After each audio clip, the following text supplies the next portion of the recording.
Hi, my name is Leah Dalton. I'm Support Administration Manager over Housing and Multi-System Youth Services. I'm here to talk to you today about housing options for adults with disabilities. So when thinking about housing and thinking about what you're going to do or help your loved one into housing, you need to make sure that you start having those conversations. You're having conversations with your support administrator, trying to figure out what your needs are, think about what your likes are, think about what you like most about your current home, what you don't like about your current home. You want to think about what you want your future to look like, what kind of a neighborhood you might want to live in, who do you want to live with, how many people do you want to live with, what are some house rules and things that you would say are do's and don'ts of that situation. So you really need to start thinking about what kind of support you need, maybe some different accommodations. Do they need to have accessibility in that home? Do we need to make sure that we've got a certain amount of hours for staff? Do you want to live with 2 people? Do you want to live with 5 people? These are things that you need to start thinking about, what makes the most sense for you. And also considering using technology in case that's something that can support you to become more independent. Each person's wants and needs are different, and here at Cuyahoga DD, we like to make sure that we take a look at each of those needs and then create a housing situation that is best for each person. There are other considerations and things you need to think about. So obviously the thinking about the wants and needs is very important, but you also need to remember that there are realities. The reality is that you need to make sure you can afford to live on your own, that you've got some skills that you've been able to work on to develop so that you can have some independent living ability. You need to make sure you are enrolled in Medicaid. Make sure that you are enrolled in Social Security. Potentially you have a job or another means of income so that you can help pay for your rent and utilities. That you're thinking about the cost of moving. Moving is not just simply about moving into a home. I think as we all know, when we moved into our first home or apartment, it took, I think I got pots and pans out of my mom's basement, and we had to make sure that I pulled a couch from my uncle, and I saved up enough money for my security deposit. So those things all still apply for people with disabilities, and I think that's something that we need to make sure that we are all considering when we're doing that. There's going to be moving costs. There's going to be other household items that need to be purchased. So all of that stuff is a good way to start getting prepared as you're having those conversations with your family members. It's not just about where do I want to go and what do I want to do, but how do I get there? And that does take some time and different steps that we need to make sure we're taking. In order to meet people where they are and find them housing that fits best for them, in Cuyahoga County we've been able to develop a number of different housing options. On our website we do have a long list of videos, and I will show you how to walk through those videos today. But before we do that, I'll just give you a little bit of information on each type of housing option that is currently available. We have the Tri-Tech Living, which is an integrated apartment complex in Lakewood, where individuals can live with technology, take the time to experience technology, and figure out what works for them, what doesn't work for them, and how we could support them best to become independent with the use of technology that's available today. We have shared living as an option, and shared living is when an individual with disabilities lives with a provider, so in that provider's home. So the provider is there to provide paid support, but in a natural type home setting. There's living alone, so you want to live by yourself, but what does that look like? We give some examples in that video of how living alone with technology can help you become more independent and also finds a way to assure safety for each person that's out there living in the community. Living with family. So we know that sometimes you're saying, well, it's time to move out of the family home, but you've not been able to figure out where it is you want to go. Potentially you can use different ways to assess technology and see what you can use in your home. You can also be doing some additional work to figure out what skills you have and how to become more independent, even without technology. Working with your parent to help figure out some different skills that you have and different challenges, giving you some opportunity to determine what your needs will be when you move out of your family home. We can support you in doing that. Living with a group of peers. So that's just living with a group of people in usually it's a community rental that is out there, and it's a typical community rental that any person would be able to live in.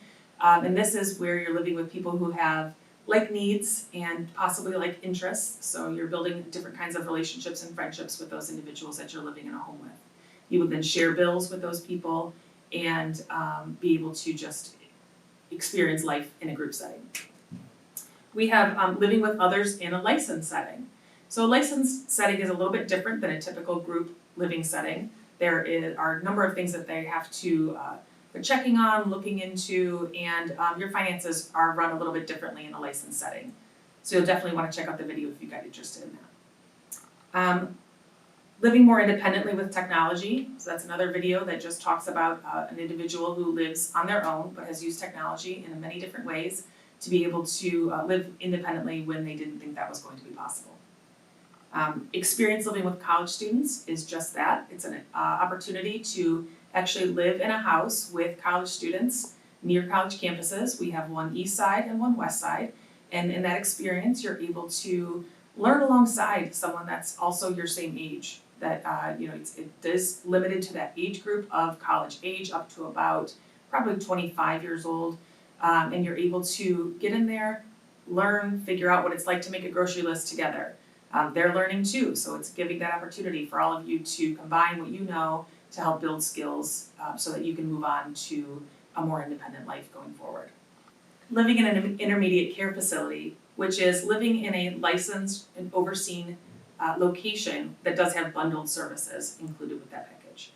And remember, always talk to your support administrator. They're aware of these different options, they can talk you through them, they can give you a chance to explore and figure out what may be best for you. And in addition, I would suggest making sure that you're talking with your support administrator about interview questions. So when you're talking to a provider and determining if this is the right place for you or your loved one to be, those interview questions can be really important to assure that the concerns, the needs, and all of those things you're worried about, you're asking the provider how they would address them and help support your loved one. As I discussed already, our housing website is cuyahogaBDD.org, and that's listed at the top of the slide here. When you click on to the website, you're going to see the screen here that I'm showing you. There's going to be a bar across the top, and one of the options on the bar is DD Services. You'll click onto that bar and then scroll down to the housing opportunities. Once you've scrolled into the housing opportunity page, it's going to land you here, and you're going to scroll down and you'll see a number of videos. Examples of the videos you're looking for on this page here, you'll see they're all about 3 to 5 minute videos that do just explain in more detail what I just talked about briefly about each option. But I think it's a good idea to take a look at those options and see what could fit and how you can tweak things. And remember, the videos aren't case specific. So as I talked before, each person is a specific person. Each person has their own needs, desires, wishes, worries, all of those things, and we can accommodate those. We just need to hear it, work through it, complete assessments, make sure that we're getting all the right people pulled in to answer the questions that we need to get answered and to assure that we're finding the best place that's possible for you. Up and coming for the county board, we've got housing is something that we continue to work on, and I just want to stress that that is something that we're dedicated to making sure that we're looking at everything that could be possible. We are never shutting a door, and there's really never a no. So if there's thoughts that we have, we want to make sure that we talk them through and we see how we can, work around things and get through different areas and get through different functions and concerns and find out what works best. But as far as what we're doing now, in this next couple of years, we are looking at a boot camp that's going to be beyond daily living skills. So we know that in schools, they do offer options for daily living skills. And that's fantastic, and that's a wonderful place to start. But sometimes there's those in-betweens that people are missing that's leading to them to not have the independence that possibly we're looking for. So this boot camp will be something that we're working to develop that will be a short-term program for people to be able to come in, learn some additional skills, and then be prepared to get further assessments to determine next steps for housing for them. We're also looking into tiny homes and ADUs, making sure that we are dipping our toe in here, seeing what options are available, how we could make that work, or how we can at least gain some knowledge on what tiny homes are and how possibly they could assist people that we support. We are also working on housing for individuals with multi-system involvement, which would mean maybe they are coming from post-incarceration, maybe they are in and out of a developmental center, hospitals, mental health agencies, things where people have additional support needs that potentially aren't getting met the way they need to be met currently with the community supports available. So we're working to develop what we can to collaboratively with those different entities. Thanks for your time today and taking some first steps in figuring out what you're going to do to determine housing as you consider your future and different planning. Remember that if you have any questions, you can always reach out to your support administrator. And if you don't have a support administrator, call the main line at 216-241-8230, and someone will be able to direct you in a way to be able to help you figure out housing. Thank you.